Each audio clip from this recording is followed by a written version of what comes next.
সাল্লাল্লাহু আলাইহি সাল্লাম বলছেন, পৃথিবীর বুকে সবচাইতে শ্রেষ্ঠ জায়গা হলো মসজিদ। কোনটা? মসজিদ। আর সবচাইতে নিকৃষ্টতম জায়গা হলো বাজার। কি বলেছি? বাজার। বড় দুঃখের বিষয়, এটা মুসলিম দেশ, এটা কোরআনের মাহফিল হচ্ছে, অথচ মাহফিলের লোকের চাইতে বাজারের লোক সংখ্যা বেশি না কম? বলেন।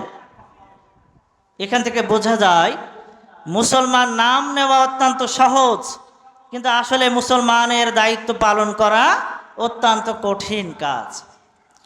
মুসলমানদেরকে যদি আবার মুসলমান বানাতে হয়, তাহলে অমুসলিমদের কাছে আমরা দাওয়াত পৌঁছাবো কখন? বলেন।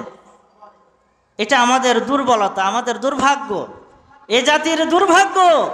এ জাতিকে এখনো মুসলমান বানাতে পারা হয় নাই, এ জাতিকে এখনো মুসলমান হিসেবে আত্মপ্রকাশ করতে পারা যায়।